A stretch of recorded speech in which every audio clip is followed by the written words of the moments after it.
Hi, this is Mike from Mike's Unboxing Reviews and How To, and today we're going to go through some quick and dirty methods of getting networking working with your Windows 10 PCs.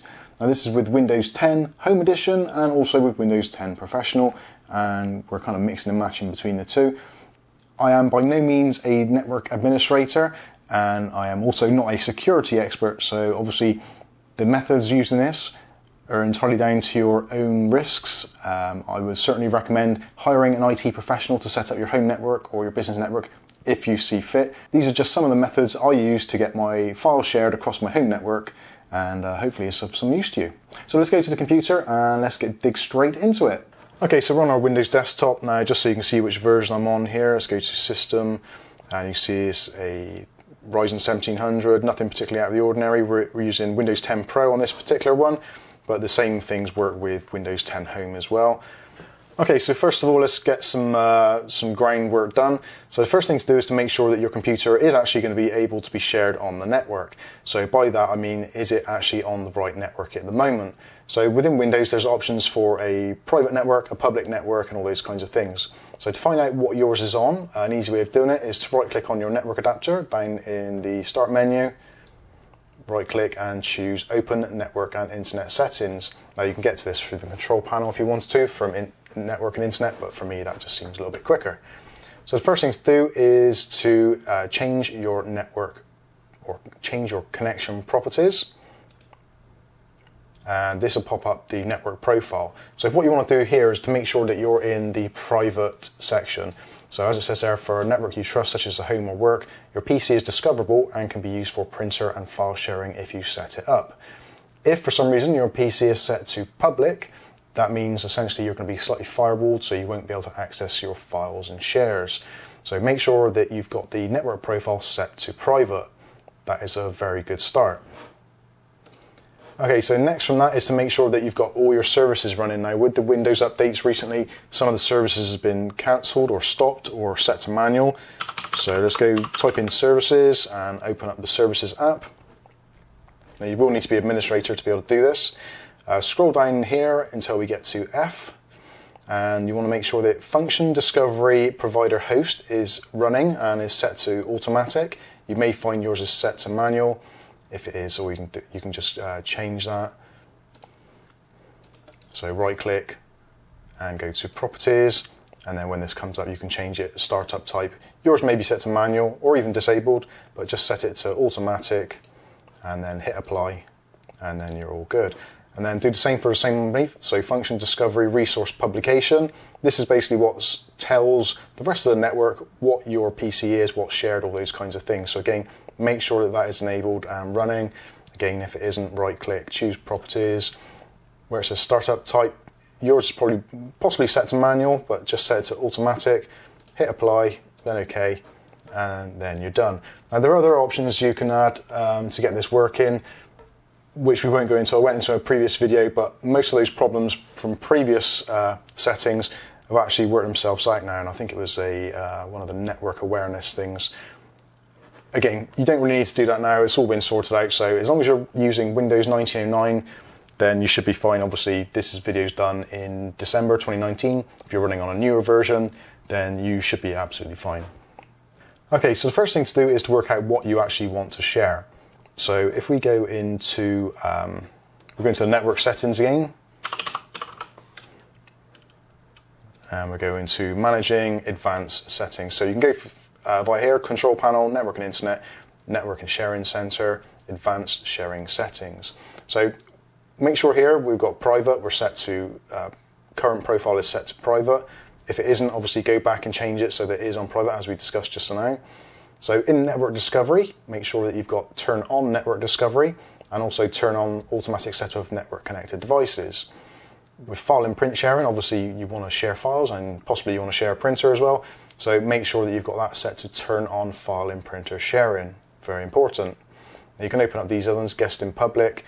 So again, turn on network discovery for guest users. This will allow guest accounts on the network to gain access. So normally you'd have it set so that it's password protected, or so that the person would have to actually physically have an account on your PC, which isn't always practical. So by doing this, just gets around it. It's not the most secure way of doing it because we're removing password protection, but if it's on a local network in your home and you trust pretty much everybody at home, then you shouldn't have any problems at all. Again, a good firewall and all that kind of stuff is very useful, but again, entirely up to you. This is my recommendations. You don't have to do it my way at all. You can do it however you want to do. So in all networks, public folder sharing. For me, this actually is one of the triggers which actually allows the PC to be visible. So I turn on sharing so that anyone with network access can read and write files to the public folders. Public folders have got limited access within Windows, so you don't have to worry too much about that. So turning on sharing here is very, very important. At least it has been for me. File sharing connections. Ideally, you want to use 128-bit encryption. If you've got an older device or some devices don't support that, then you can choose enable sharing for devices to use 40 or 56-bit encryption. But most modern devices you should find work fine with 128-bit. And the next one is the password protected sharing. So like I said before, if you turn on password protected sharing, you have to set up an account on the PCs, on each PC, to actually have an account and to gain access. So they essentially, it would be a Microsoft account or a user account with passwords, with protection, all that kind of stuff. And it's just a real palaver because that has to be on every single machine. If you've got 6 machines, you've got 6 users, so that's 6 user accounts you have to create on every machine, which can be a nightmare. And again, and if you're not using like an Active Directory or domain controller, it can get really out of hand really quickly. So for small home networks and for some businesses, this may be absolutely fine. Again, take my advice with a pinch of salt. You're more than welcome to do whatever you want to do with your own PC. This is just what I do to get things done. So on mine, I've got turn off password protected sharing. So we've got our network set to private, we've got our shares set up, we've got our encryption set up, we've turned off password protected sharing because we don't want to put an account on each PC. So now what we want to do is to actually create some shares. So if we close this window now, this is my streaming PC. So what I want to do is, I often record OBS videos onto this PC, and I want to be able to gain access to this from my main video editing PC rather than transferring via USB, even though it's only a step away, but this is going to make life a little bit easier for transferring files.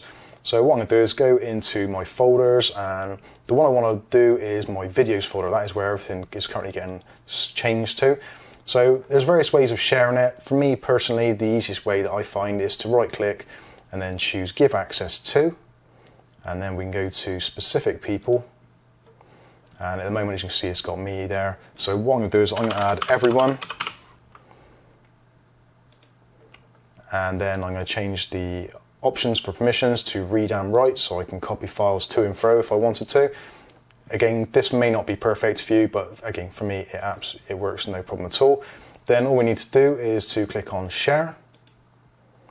And as we can see, so now that is the string, so we can type that in manually in Explorer if you wanted to. However you want to do it, you can just type that or copy and paste that into your taskbar at the top and it'll go straight to it. So essentially that is it, that is done. So if we click done now, if I go over to my other computer, if I look on network now, it will show my other computer showing fine. Now I will go over to my other computer and just to make sure that has worked, so I'm going to quickly record that on the other PC. So here we are on my main desktop computer now. I've actually put a shortcut here already, so if I just click on video shortcut, and that'll take me in. So there is my stream stuff from my other computer. So on the network, Ryzen 1700 users, mchurch videos, it's all there. So I can just copy, when I've actually finished recording this file, I can just drag it onto the desktop to do my video editing. And likewise, if I create a logo or a JPEG or whatever, I can chuck it in my live stream stuff and it's ready to go on my live streaming PC. Again, if you wanted to, you can type in the name of the computer